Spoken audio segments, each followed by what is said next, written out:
sound in the background. Hey, what's going on, guys? Welcome back, everybody. Yeah. Welcome back. We're live. What's going on? Yes. We're live. Welcome back to, I almost said the wrong show. Welcome back to Is It Crazy or Is It God? I mean, it happens like that when you're doing a couple things, you know what I'm saying? Doing more than a few things. Mm-hmm. But this is my favorite. Mm-hmm. Is It Crazy or Is It God? Where we are striving to inspire a community of Bible readers to just read their Bibles. Mm-hmm. And here's the thing we like to say. You don't have to come as already a Bible reader. Like, that's what we're doing here today, right? So, well, we've already read, but that's what we discuss here on this channel. So hopefully, we'll inspire you to pick up your Bible and just see what's in there. You know what I'm saying? Yeah. I'm not asking you to commit. Just see what's in there. Some good stuff in there. Right? The stuff we just read. Mm-hmm. Woo, woo, woo, love it. Okay, so. Yeah, some good stuff in there. Let me start out by asking you, what did you learn this week? What did you learn or apply from the word this week? Either one or both or nothing. Whatever you think you want to say, What did I learn this week? I really got to think about that this week because I just can't even remember. Oh, I know what I learned. Okay. I think. I'm still learning it. I'm still learning. This week, when I had a good week, what did I learn? I learned grace this week. Oh, tell me more. I learned how to give myself grace. Sometimes I think that I push myself, which is a good thing, right? Too hard. And my expectations are real high. But sometimes life is going on as well. Mm-hmm. And, it's not a sprint. Life is a marathon. Yeah. So even if I don't have all the boxes of what I want to do, I can't talk negative to myself. And it just has to be like, it's okay, it'll get done. So, and I can't, I put this expectation on like I'm who I am 5 years from now. And that's not the case. It's going to be a slow walk in learning habits. It's not going to just happen overnight. I'm not going to lose this weight overnight. I'm not going to be consistent with reading your books, my books, learning a skill. It's like I say, like, I'll say I'm inconsistent, but I'm doing better than I was 2 years ago. Yeah, definitely. For sure. Right? Oh, yeah. But I think that it just comes with time. Like it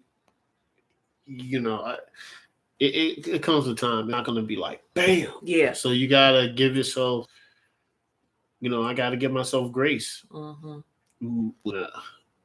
Don't complete the task. You want to just do a sound check real quick? I was just looking for my phone and I don't know where it is. So if it starts ringing. It's in the room.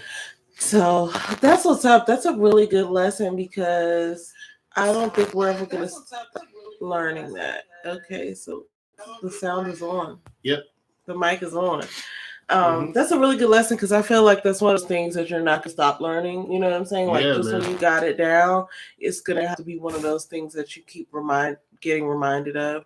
Just give yourself grace because even once you reach the level that you want to get to, then you go push for a different level.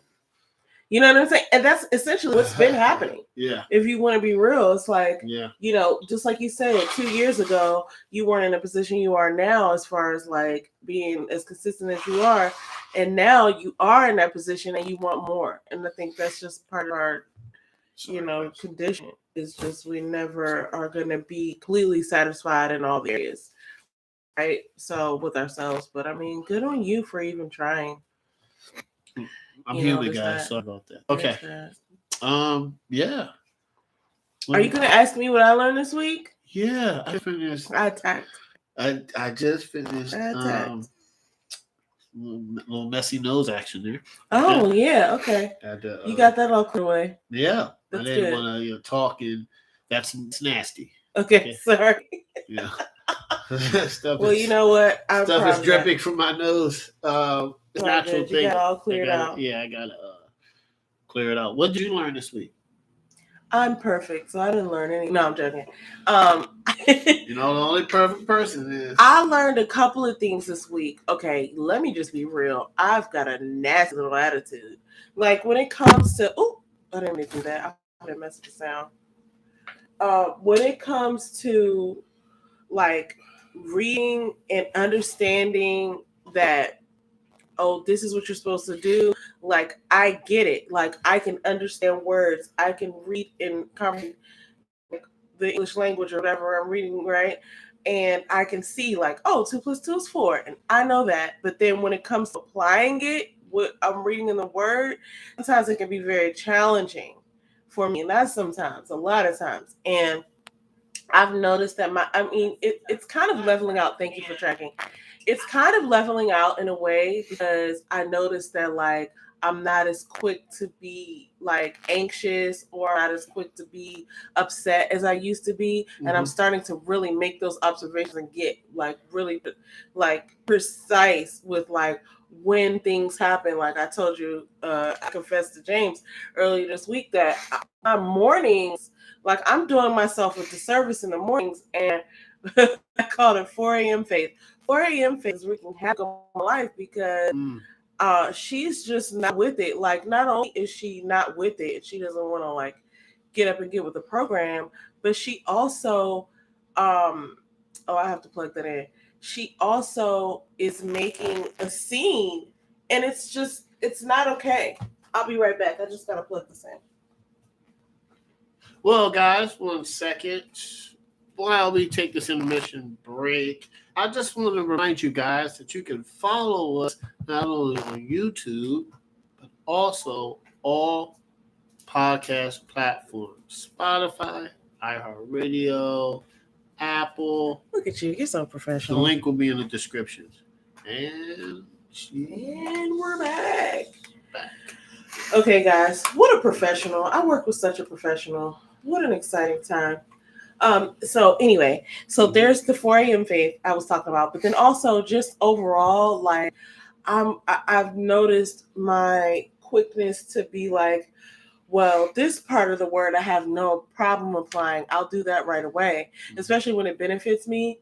But then when it's like I'm being instructed to like do something like be loving or, like forgiving or something like that, it's more of a challenge because it's like, well, not this time. You know what I'm saying? Like I got some attitude in there and I recognized it, and it's scary because it's like, even though I know better, you know what I'm saying? Like I guess it's my ego is attached to it. And so one of the things I was sharing with you last week is like, I've tried to start separating because I'm thinking like ego is just the awareness of oneself. Right. Yeah. So it's like, if I just detach myself from that, like, and just think of myself as a human being, it's just like, it's not like, how could this happen to me? And it's not like, do you know who I am? Yeah. It's more like, here's the predicament I'm in, and what's a human to do now? Right. Mm-hmm. Like, this happened. Like, what's a human to do now? And kind of taking out like the emotion of my experience, but also just being more loving and tolerant. Yeah. You know what I'm saying? Because the world doesn't revolve around me, newsflash, and to me, right? But anyway, I'm learning that, and it's hard. That's hard for me to admit to, but we're here. And I also learned something else, but we'll talk about that at the end when I'm giving shout outs. We're giving shout outs. But yeah, it's a fine time to be reading what we're reading, which is Proverbs, because these are all like life instructions. Proverbs a day, keep the devil away. Yeah, that's your thing. Proverbs is James's thing. Proverbs is James's thing. Like he loves some Proverbs. Because it was written by the wisest man. Why not? There it is. The wisest man that feared God and asked God for wisdom. And not even in that way. He actually asked God and said, hey, how can I be a leader to serve the people for you? Mm-hmm. I was like, wait a minute. Yeah, that's how he asked. He was You like, ask how to serve me? He asked for wisdom in order to serve God's kingdom. Oh, I got you. And I've been praying that so much recently. Yeah. Like, please give me the information and the wisdom that I need to do what you'll have me do. Yeah, it works. I'm starting to pray differently. I need to pray for. I mean, I pray for you, but I need to pray for you more. Yeah, same. But I'm starting to ask for. Always pray for gratefulness and repent. But then I'm starting to add, like, I'm starting to pray for God to hear your instructions. Uh-huh. God, open my heart. Yeah. God, I pray for wisdom. Even though that's fearing God, I still pray for it. There's certain things. I just try to pray not for things that are going on in my life. Yeah. I've stopped praying for, like, well, I'm still praying for one thing. But I stopped praying for, like, oh, Lord, I don't, help me get out this money situation. I don't pray for that. Because I'm blessed, people. Yeah. Like, I can't. Well, he answered a lot of the prayers that we previously prayed for, but at the same time, you know what I've been praying for? Yeah. Which is scary. What? Correction.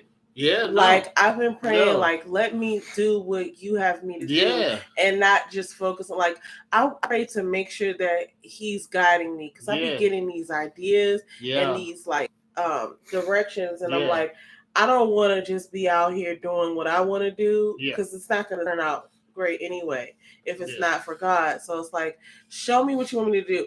If I'm doing the wrong thing, direct me the other your way. And I've been doing that, which is a little scary, because it's like, what was that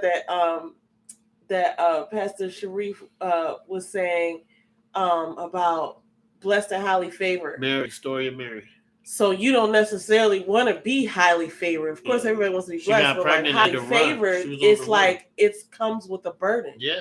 It comes with some judgment. It comes with some some pain, some stuff you need to be disciplined for. So anyway. Yeah, so that's that's a thing. You know what I'm saying? So, like, and I got how to pray from David, actually.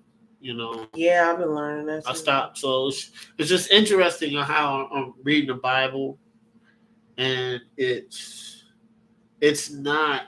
I just don't pray for physical things. I used to pray for, like, God, help me do this, or I need to do this, or I need a new job. I'm not praying for that anymore. Yeah. Because God's already got me in that area. Yeah. I'm trying to pray for wisdom.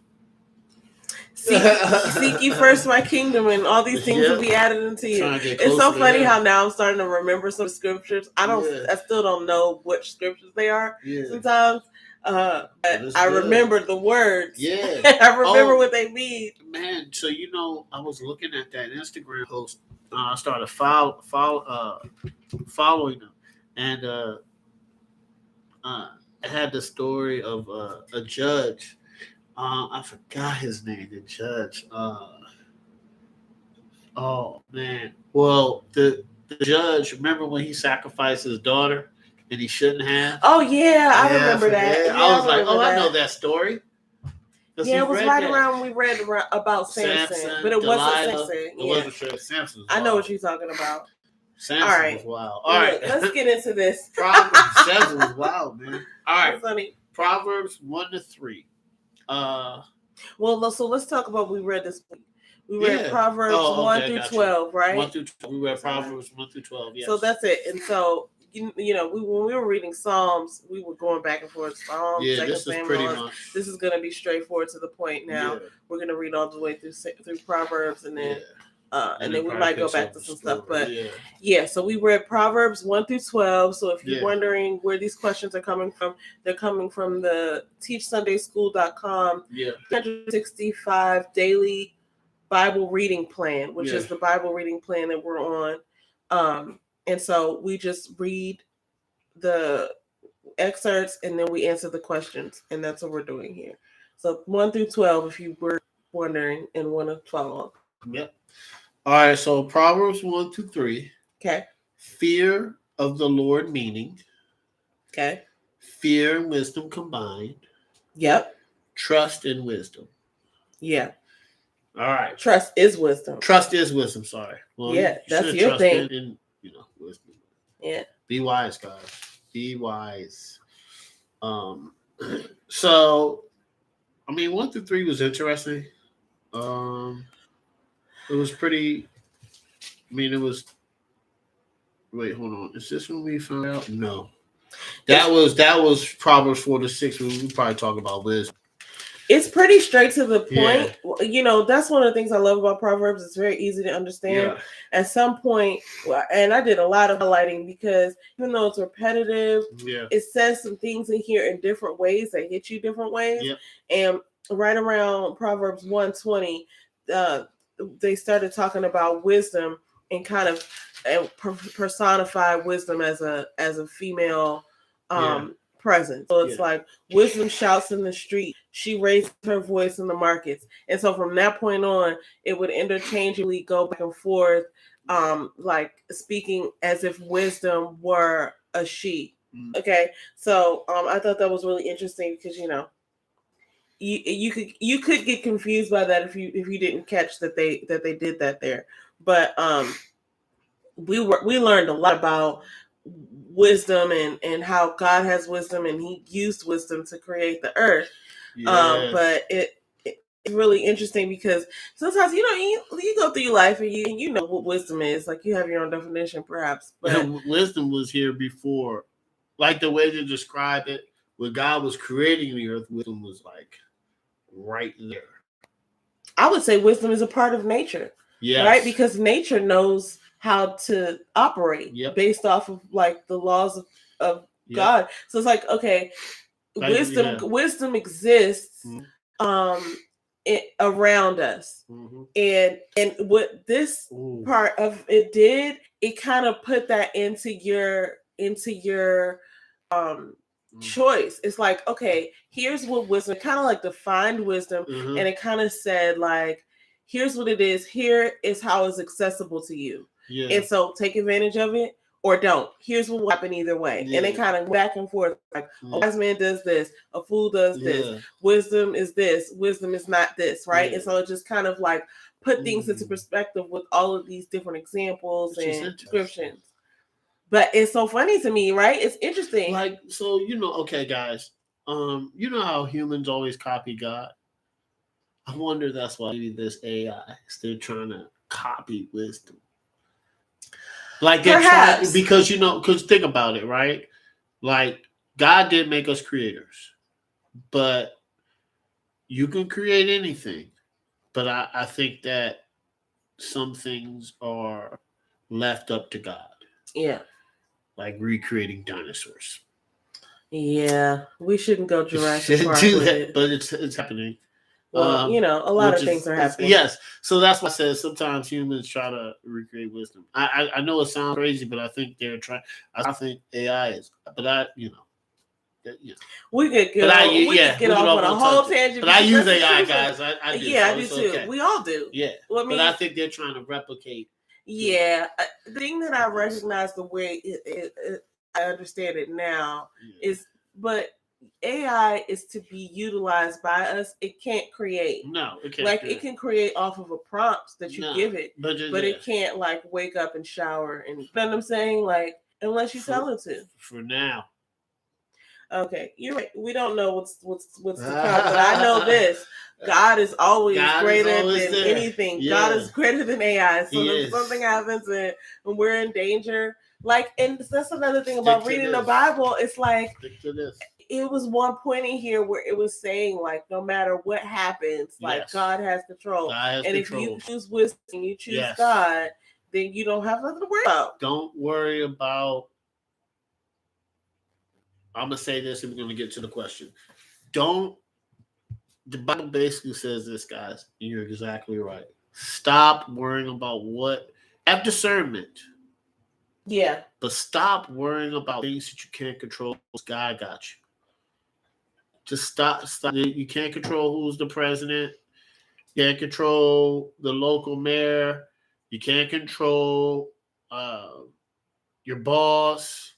Like, right. When it happens, when you've done all you can do, you just have to let it go. Let it go. God got you. You just have to. We're going to get into this later. How you should do that.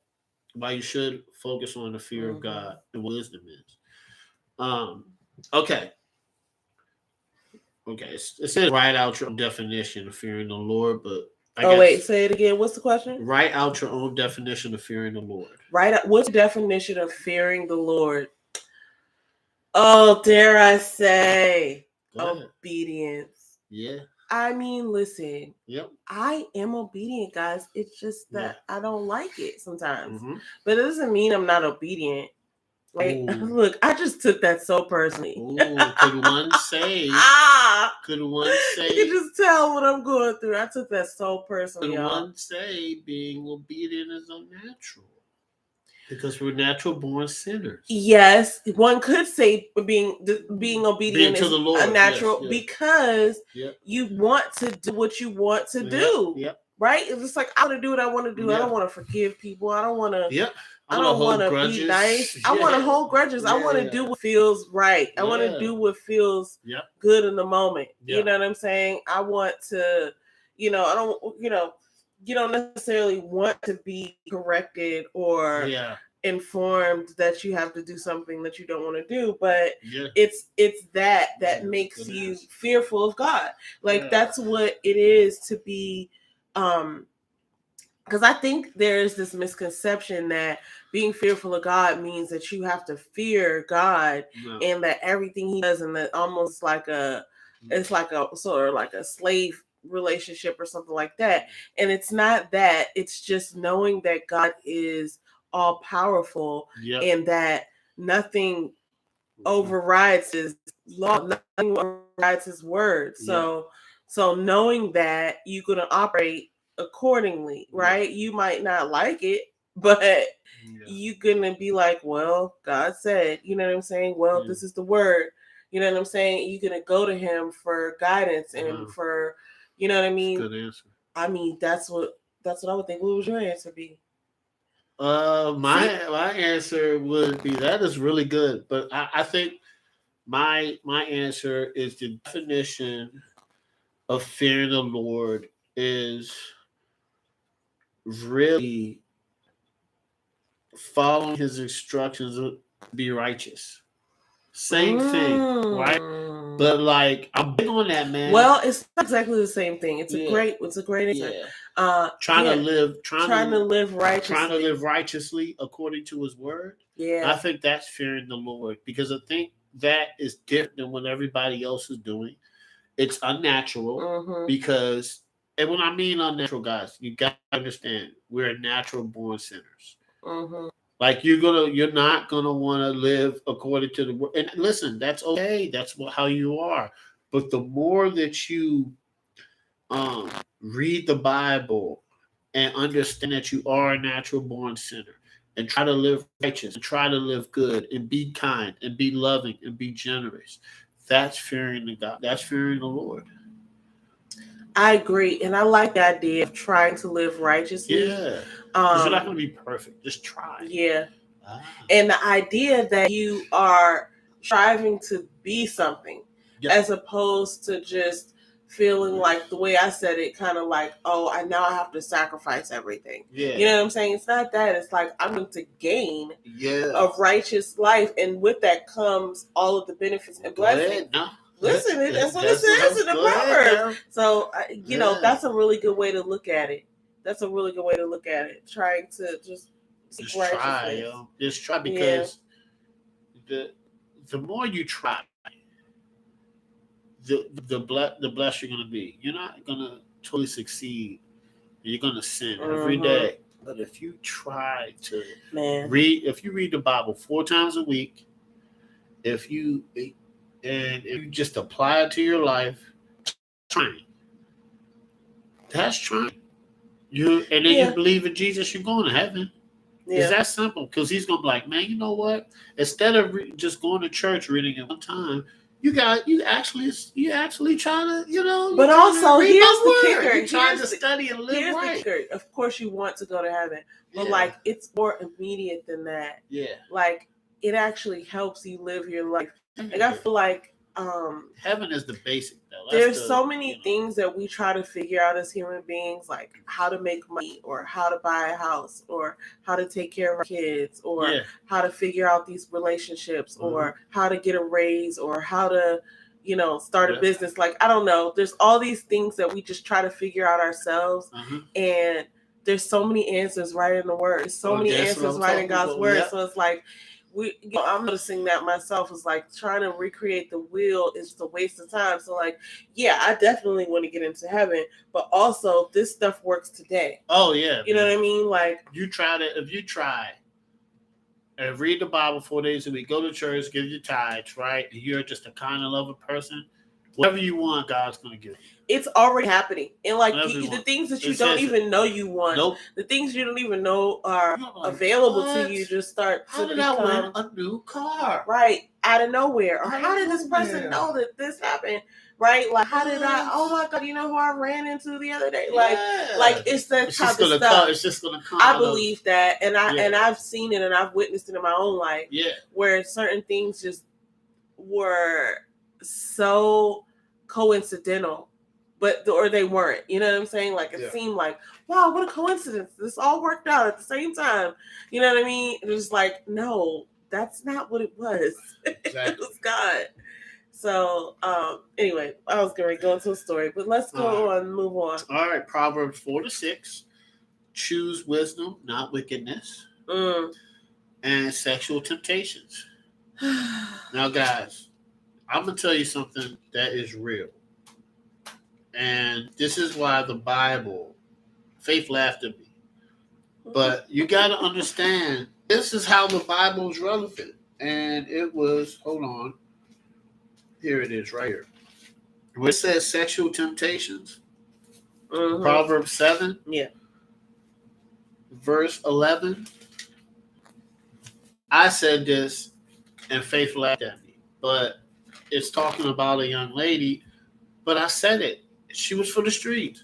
And the Bible says it.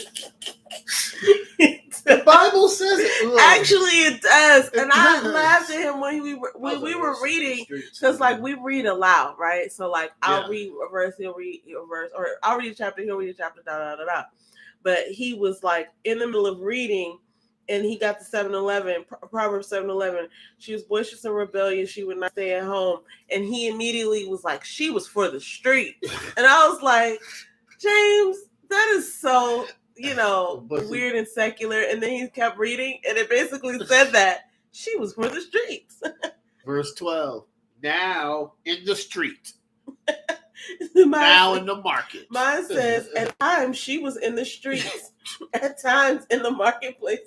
I was like, wow, she is for the streets. She's for the streets. Like, that was so funny. Now maybe it came from the Bible. Maybe that term came from the Bible. Let me find out. Let me find out that came from the Bible. For the streets came from the Bible, y'all. Proverbs 7:11. It's in here. Oh God, Proverbs 7:12. And I this is why the Bible, I've seen so many things that we say today, and I'm like, this is in the Bible. Yeah, it's real. It's true. Yeah, I've seen that too. So yeah, but this was talking about, when they talk about sexual temptation, it was talking about a temptress. Like they called her at times, they called her a prostitute, an adulterer.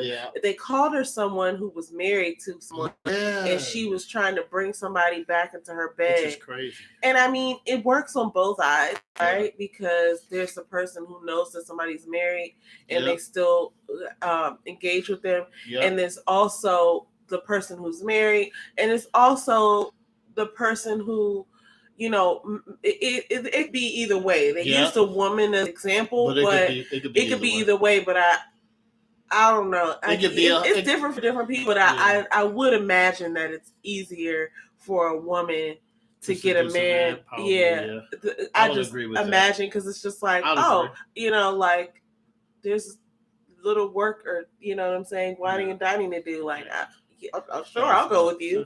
I'll go with you, lady.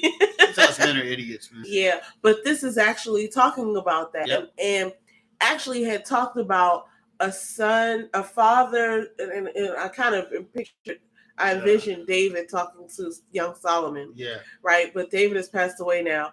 But I envision that these are the things that he instilled in his son. So I envision that David took his son aside and said, look, if you want to be righteous, you need to do these things. When this happens, do this. Turn away. Do not look at her in the eye. Right? Like, I'm just making that up. But it's like, when you do this, and David would know. I mean, David was a great man. And so he was a great man. He was a great man, but he also learned some things from experience. Well, hold on. I heard Solomon is we might get to it later. Well, yeah, we might get to that later. I heard Solomon's a wild boy with the women now. Okay, well listen. He didn't. His mom is Bathsheba, so I'm sure he, knew the story of how that went down. But my idea is that David taught his son from what he learned. Yeah. And he taught him from what God taught him and from what he learned sort of like the hard way. Yeah. That's what I would imagine. So when he's going over these temptation things, I feel like he's giving him information that's real. You know what I mean? Yeah. Like from a father to a son. Yeah. And choose wisdom, not wickedness. And we already talked about kind of like how it goes back and forth. Like, here's what you'll get if you're wise. If you choose wisdom, here's what you get. If you don't choose wisdom, is the opposite is wickedness, which is wisdom is fearing God. Well, let's talk about this if we're going to be real. It is easier at times to choose, and not even at times. Most of the time, it's easier to choose wickedness. Yes. Most of the time, 100%. It's easier to like flip a bird at somebody in traffic, or tell somebody like I got time today, like instead of saying like I understand what you mean and we're having a conflict, right? Like instead of being patient, being kind to people, but it's once again I think it's just because we were born in this sin, and it's just that's a natural thing. That's why it's probably uncomfortable to follow God's instructions. It's probably uncomfortable. What do you mean? Of course it is, but why are you saying? What do you mean? Like what's why? Oh, because it's kind of going opposite against our nature. Right, and it's like a test. It's like a test. Okay, let's see what you do. But here. you can. The more that you try, and trying is reading and applying His word, you're going to get better. It's not going to become a habit. You're going to start thinking because your mind is going to be programmed. God is going to be like, nope, don't do that. And you're going to be like, you know what? Like it doesn't even feel. Yeah. And then before you know it, people are going to be like, you're so positive, man. Oh yeah, you're always positive. Well, not always, but I hear that a lot because I do try. Yeah. I try. I'm probably better than I was. Yeah. I'm just, people now be like, man, you're just chilling. Yeah. I can just talk to you. Next time somebody says, I'm like, I read the Bible. Yeah. That's exactly what I'm going to say. It's a good thing to say. Okay, so what's the question? I'm sorry. How does your definition of fear of the Lord help you resist some of these temptations? Okay, going back to my definition of fear. Yeah. Obedience. Of the Lord. And now I got to take it a step deeper because we talked about our definition of fear and I said obedience. Yeah. And I'll say, like, even though I'm not like biting my fingernails, scared of the Lord, I'm not scared of God. No. Right? Like, I know that God is with me. Now, I would be scared of God if I was just like not doing any of what he tells us to do. I would be very afraid because then I'm disconnected. I don't know what he's telling me to do. I don't have any discernment. Like all of these things are happening to me and I don't know what's going on and I don't have anywhere to turn because when you turn away from God, he hardens your heart. I'm not saying in every situation, but that's what we've witnessed in our reading. So there is some type of fear of sort of like worry when you're not trying to do the right thing, right? And I've been there before. But I have to go back and say that because it applies to this question. How does your definition of fear of the Lord help you resist some of these temptations? Because I don't want the other side. Like we just mentioned, wickedness is easy. Wickedness feels good. Yeah. It feels good to tell somebody. That reminds me of Vampire in Brooklyn. Evil is good. Oh my God. Everybody was like praising it. It's crazy anyway, guys.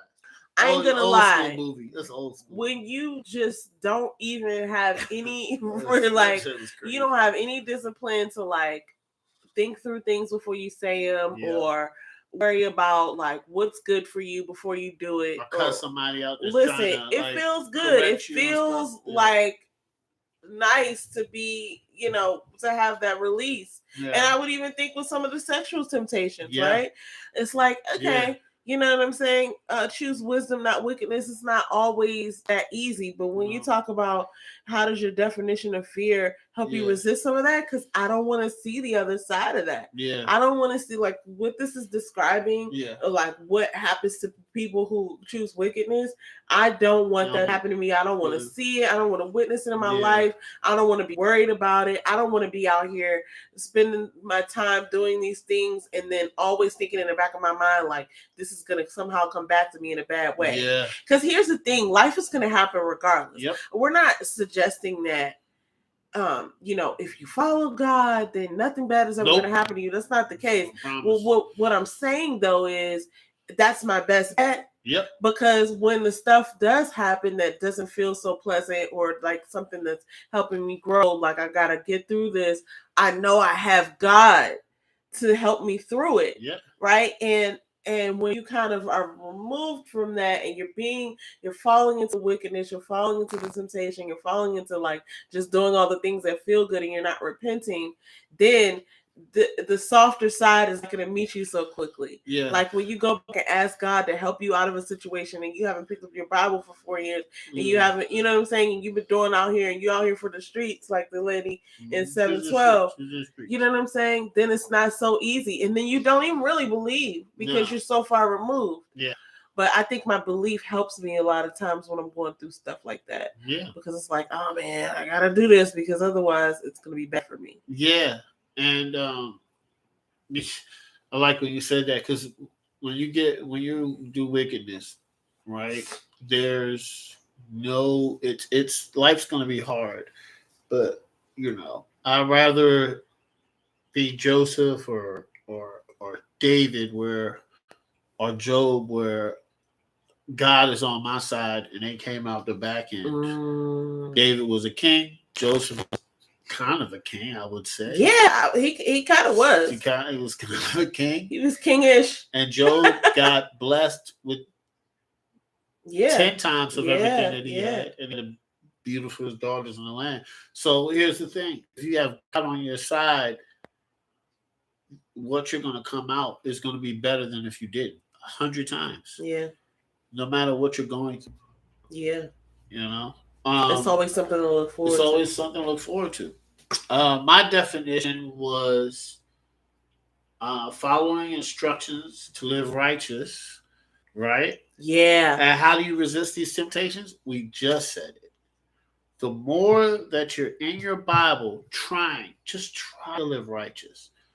You're not 100% going to get there, but if you try to live righteous, live by the word, read the Bible, drink your water, and mind your business.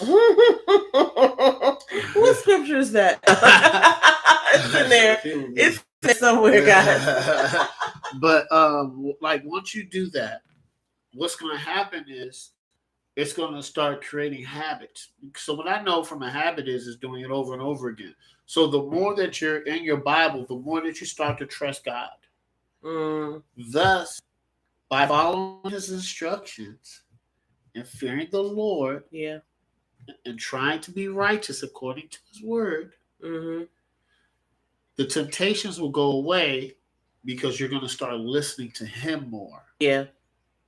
And he's going to be like, hey, be kind. You know what? I'm going to be kind.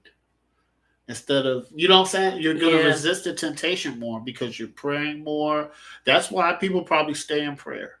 Like Moses, I think Moses stayed in prayer. You know what else? What I've realized about staying in prayer is like it removes a level of, I don't know if I'm saying this right, but for me specifically, like I can only speak for myself, it removes some sort of level of consciousness for me where I'm not so aware of everything that's happening because I'm like seeking God. So a lot of the things that might seem like boring or painful or, irritating, it's like a level of that consciousness is removed because I'm not observing. I'm not constantly observing myself. Right? Like I'm actually in prayer. I'm actually trying to connect with God. I'm actually trying to get a download. I'm trying to be silent. I'm trying to, you know what I'm saying? So it's like when you take that layer off, but like I just remember, I'm not even saying I'm not like this sometimes, but like I just remember years of my life where I was so miserable, like everything irritated me.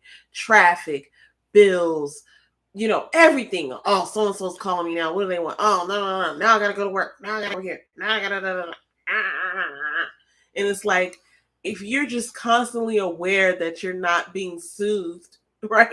Like with something, then life's gonna be miserable. It's almost like being an addict or something. I would imagine. And they probably get addicted to it. Yeah, you're addicted to negativity. And it's like, and I imagine that people, I know I avoid people who are negative on a regular basis because like, you can't take away from me. Like I have to maintain this outlook that I do not want to encounter you because 9 times out of 10, you're going to bring something negative and you're going to take out of my cup. And my cup is full. My cup is full. I cannot be over here with you cup sucking. My cup like is you cannot full. Get anything, any positivity out of my cup. Try to remove the negativity, the complaining, because it's like, listen, life is already... It's a slippery slope. Listen, life is already hard. Why complain? It's already hard. I mean, it's easy to complain. Like you said, it's a natural thing, right? But it's like, listen, if I'm already... I'm not trying to hear all that. I'm not trying to... I'm not trying to hear that. I'm not trying to hear that, man. Like, I don't know about you, but like, I am trying to level this main of positivity. Yeah. And it's a very fragile. It is. So as soon as your negativity comes in there, I'm like, get out of here. I gotta go. I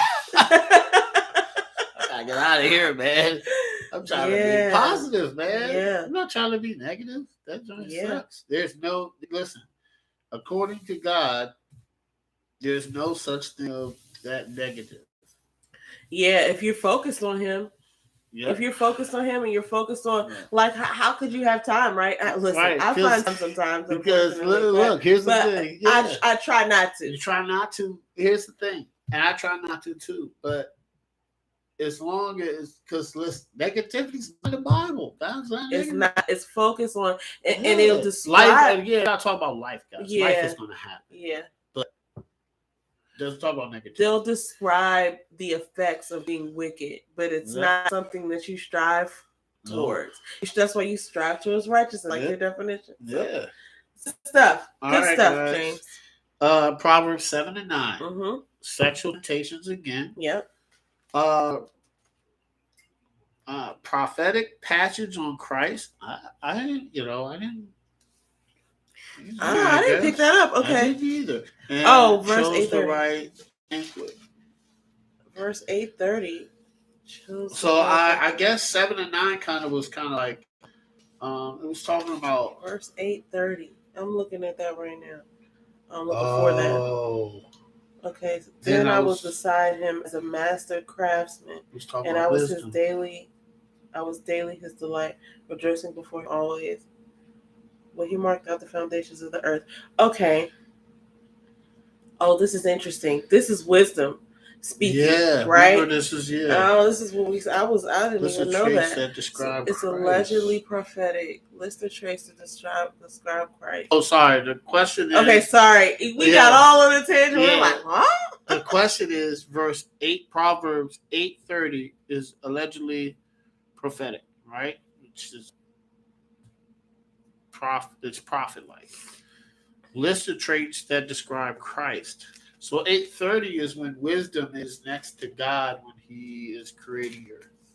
Yeah, so in that verse or in that chapter, wisdom again I don't know if it necessarily took on a female persona, but it took on it took a personified, and so it was basically saying like the Lord created and possessed me at the beginning, right? When we talk about Genesis, in the beginning, God, the word was with God, right? Also wisdom was. And I think it's a twofer, right? It's a combination platter. It's like God is the word is with God, but God is also wisdom. That's how I look at it. It didn't say that in here, but that's how I looked at it. I looked at it like wisdom is just one of those descriptive, like those adjectives, like it's something that comes with, right? You know what I'm saying? Like you get, like when I say combination platters, like certain things you just expect to come with it, like that comes with fries, or that comes with a soda, or that comes with coleslaw, or that comes with a dinner roll, right? It is just like wisdom is one of those things. It's just like comes with the word. Yeah. You know what I'm saying? Yeah. So, but in this, it's being personified as a she, and she's saying, "The Lord and created and possessed me." And this is Proverbs 8:22 that I'm reading right now. The Lord created and possessed me in the beginning of his way, before his works of old were accomplished. Yeah. So they're saying that verse 8:30 is allegedly prophetic. List the traits that describe Christ. What would you want to say to that? I went to the study Bible. Okay. Oh, okay. Hey, let's bring it out. Bring them out. I was like, look, I didn't want to say anything crazy. Yeah. Because I was like, this is beyond me. Okay. And this is what a study Bible is for. This is what it says. You're right. Starts at 22:31. It says, the same wisdom that makes the invitation is the wisdom that was present with God when he created the world and established it as a coherent system. For wisdom personified says, I was daily his delight. The wisdom enters lives of the faithful, actually enables them to participate in the rationality at the heart of things. This is why the impious are called foolish or even stupid. They are self-haters. On the question of whether the personification of wisdom here goes beyond personification and describes an actual person, see the introduction, personify wisdom in Christ. So that's where 8:30 then says, okay.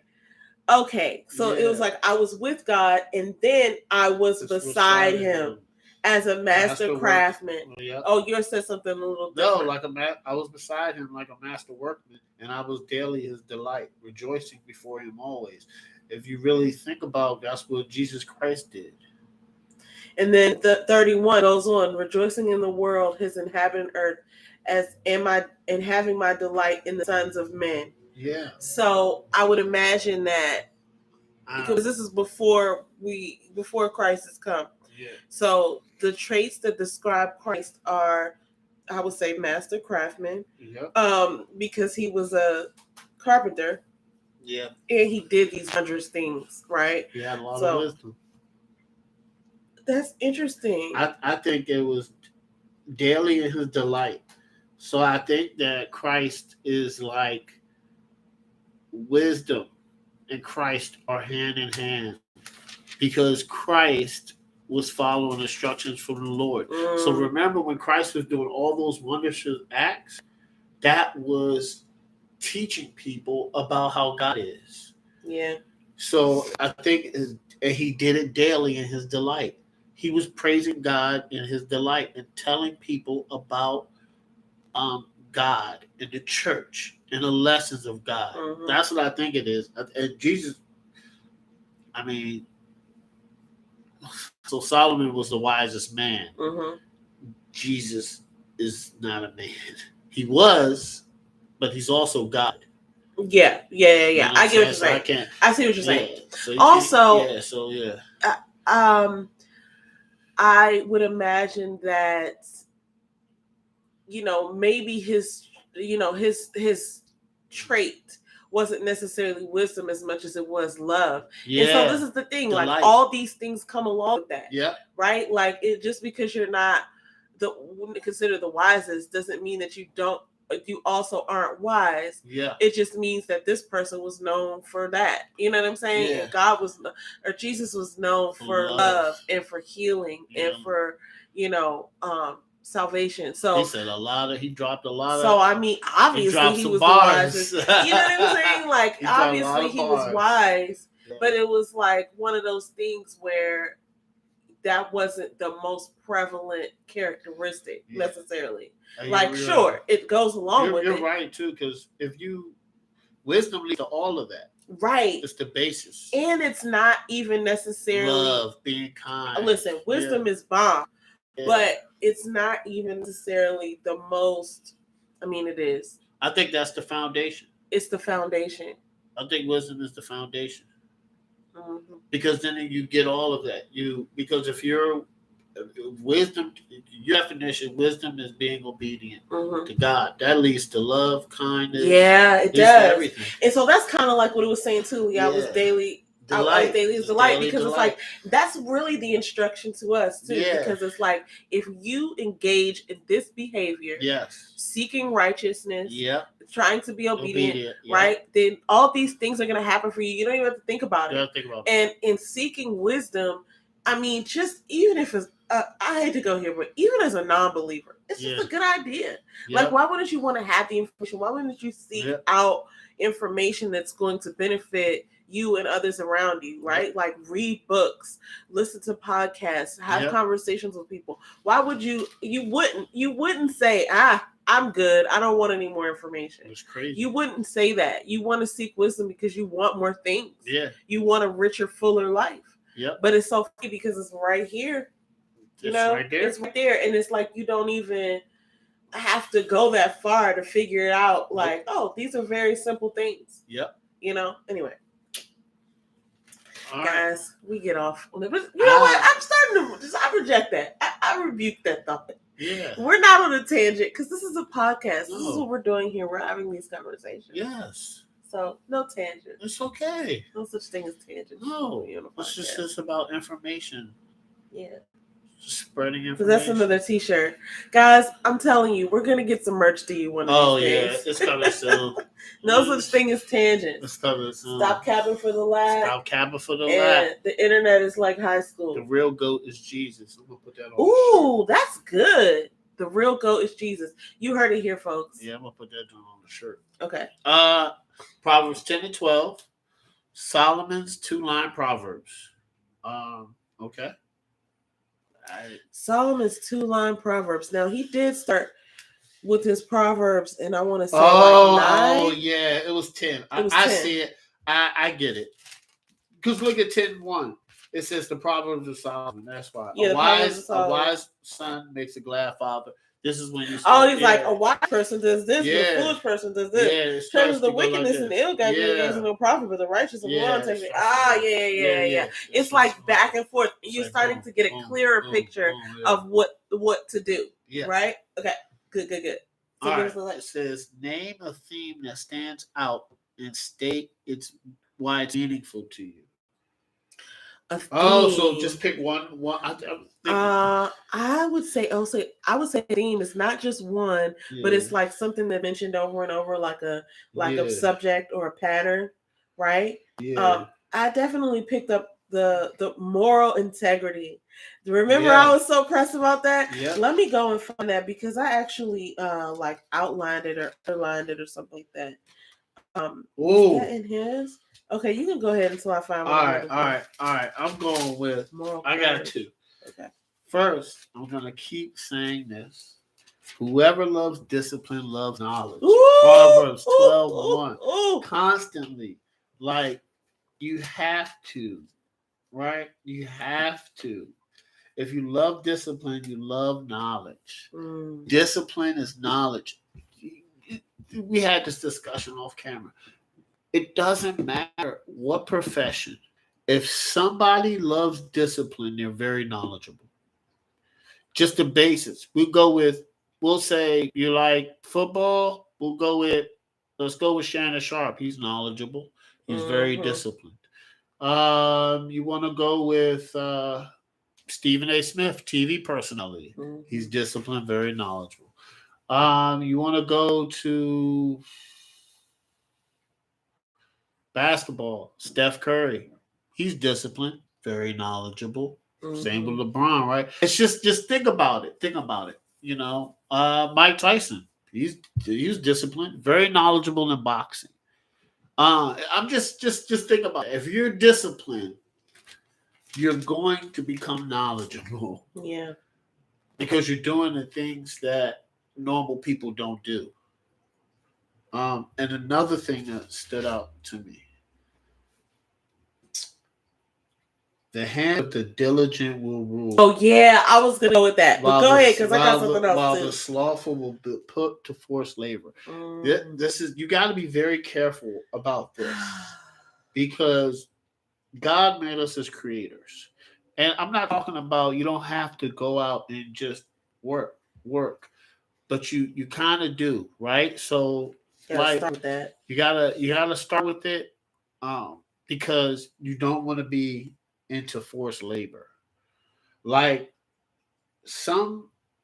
I believe that's saying that sometimes people are lazy and slothful, are forced to do things that they don't want to do to survive.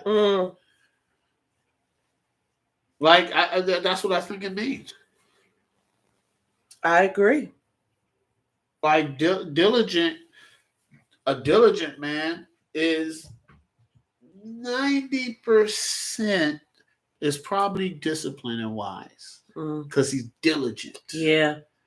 Well, he's got a lot of skill. He's got a skill. He's got a lot of learned knowledge. You know what I mean? I also want to look up, and this is probably going to come in our reading, but I want to know if there's a difference between knowledge and wisdom. Right? I think there is, but I want to find it in the word. Yeah. Let me go back to, and you're not done yet because I feel like you're going to have something to say after I say this, but I think it's going to be sort of like a dialogue. I think it's different. I love those two verses that you put in. So first of all, when I do my memory verses, I think I talked about this before. Well, I'll look up something that I'm like looking for, like specifically like a topic or something that I'm struggling with, and I'll find the verses.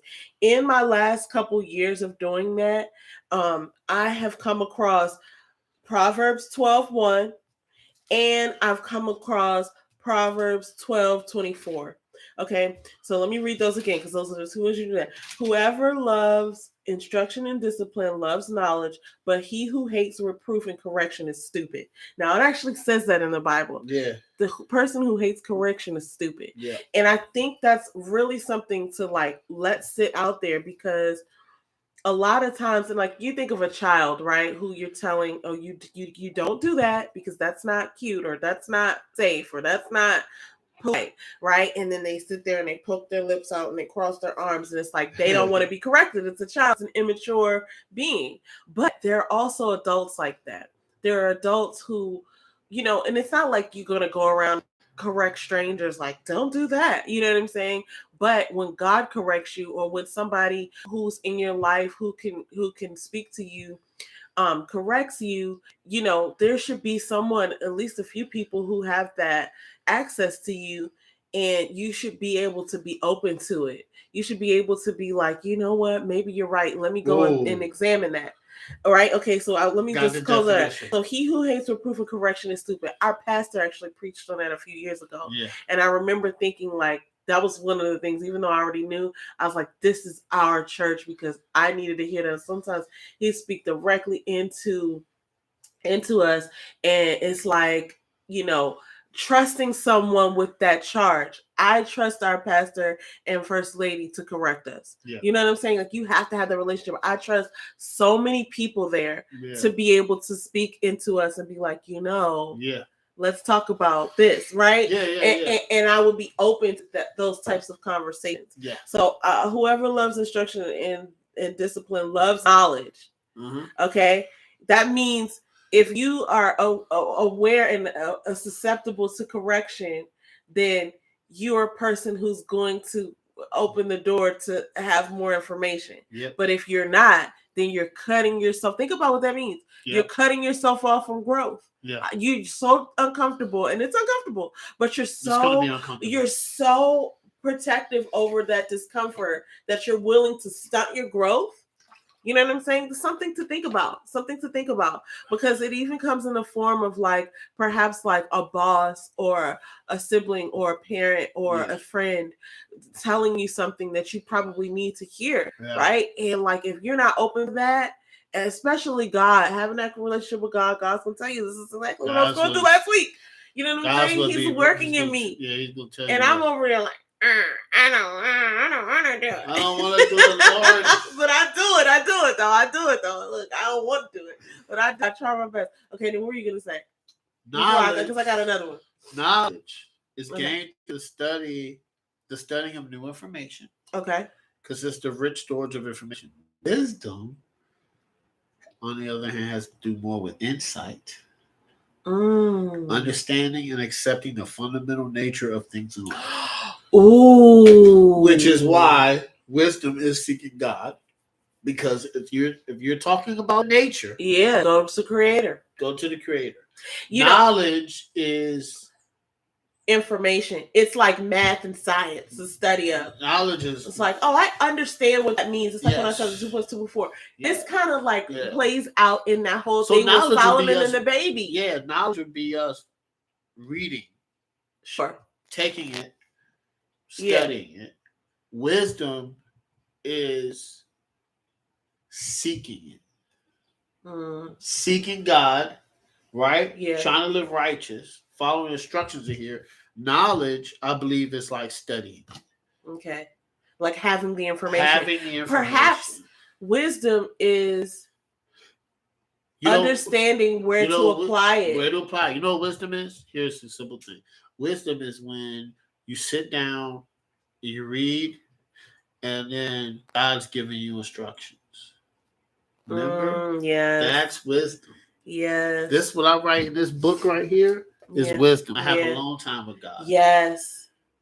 That's something that I've been doing recently. Yeah. It's wisdom. It's so That's good. Wisdom when he's like, hey, let me give you these instructions.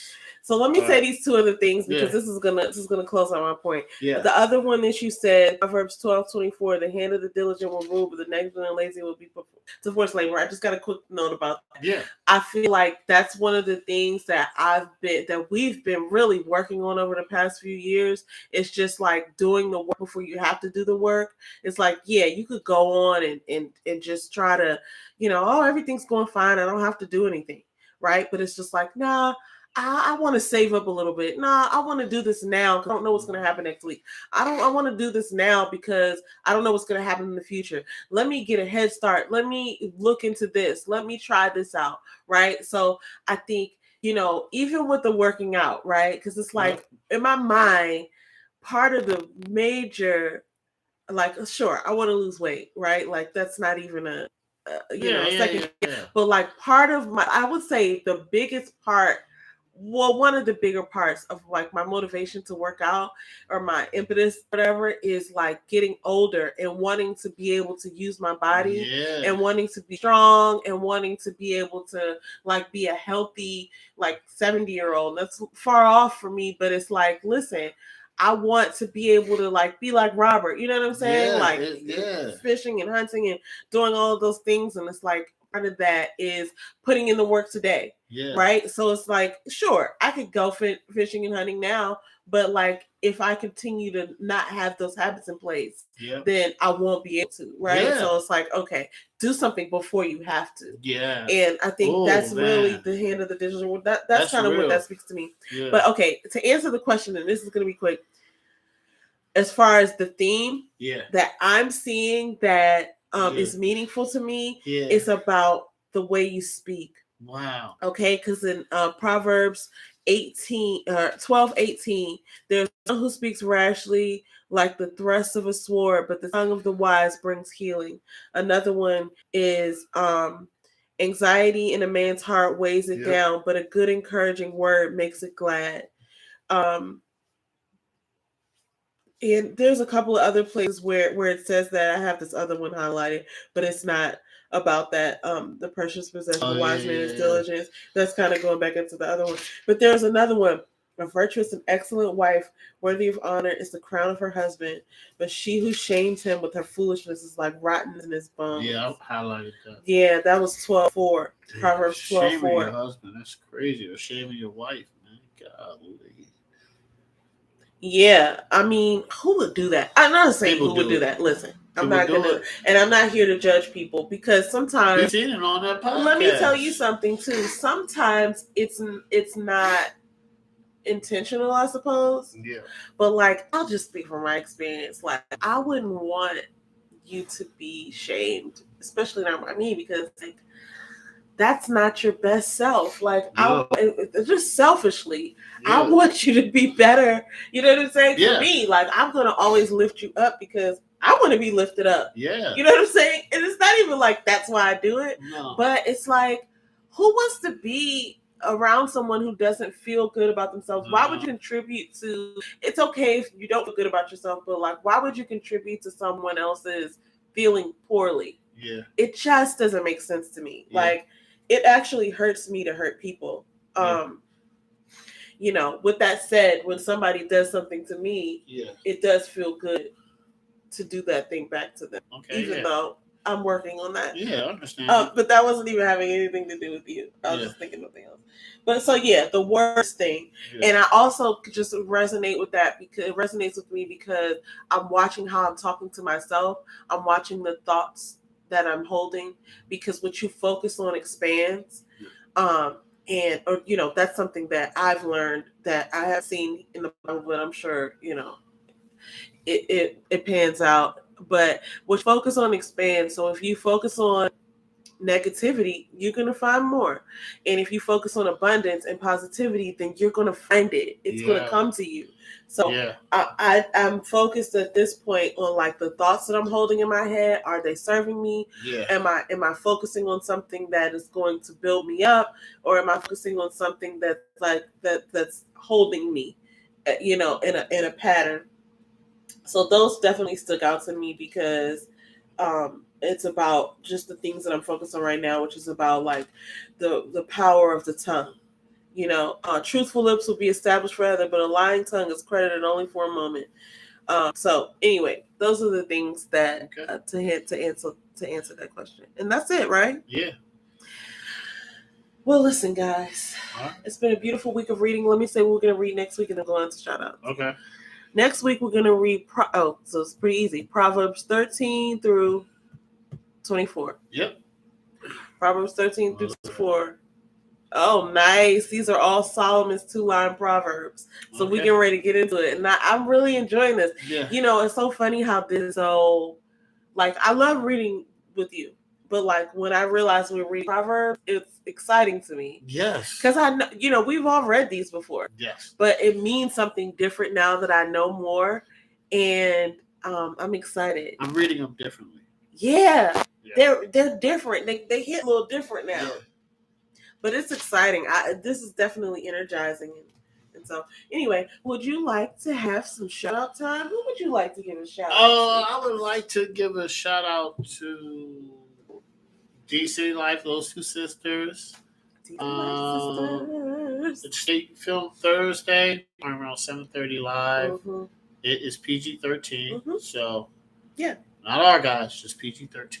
Remember that. But come and enjoy yourself. They talk about all the current topics, all the things that are going on in the culture. They talk about mindset, positivity. Mm-hmm. It's really nice. I like to shout out Yes, I'm a Unicorn.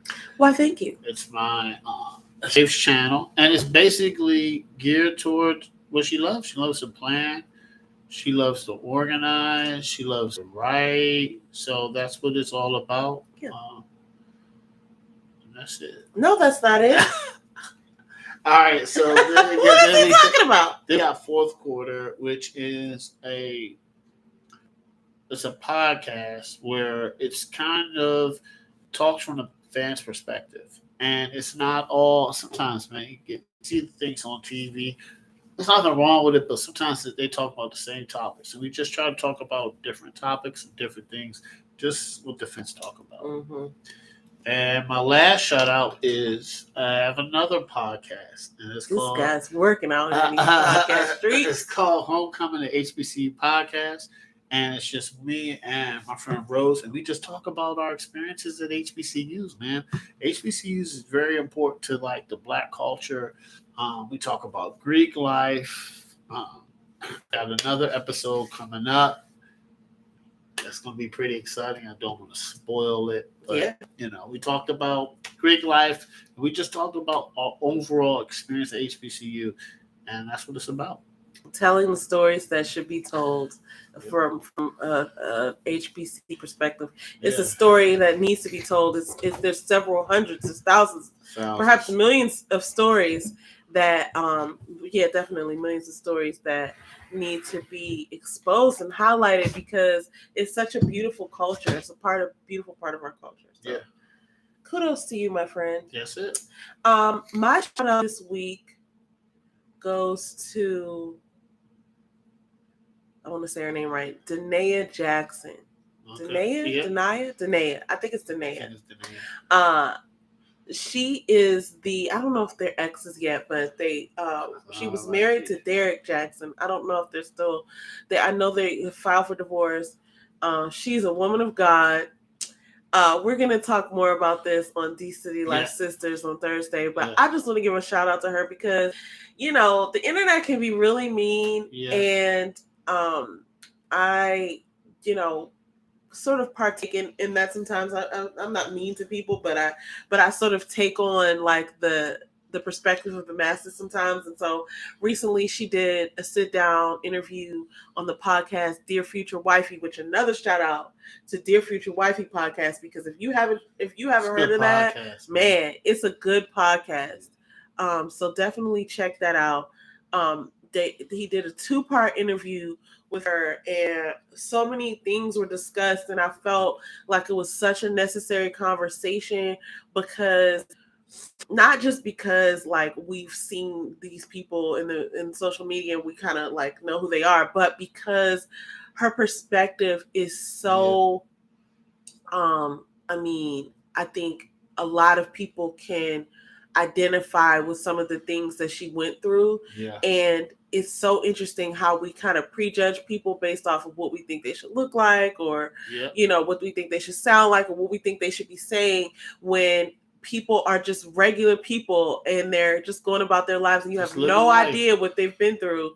And so I was delighted to hear her perspective and to see how bright and interesting she is. And she's definitely a friend I had.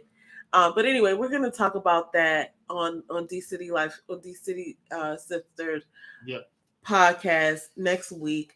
And so I'm excited about that. Also, his name is escaping me right now. All I can say is Cynthia Erivo. Shout out to Cynthia Erivo. Not like she knows us or whatever, but she's like Jay Shetty. She's on Jay Shetty. She's on her way to becoming like an EGOT. Like she's about to. I think she has a Grammy, an Emmy, and a Tony. Yeah, I don't think she has an Oscar yet. She's probably gonna win. But she just all around. She's on her way. She's definitely gonna be one of those EGOTs because she definitely got it. Jennifer Hudson. Viola Davis is the EGOT.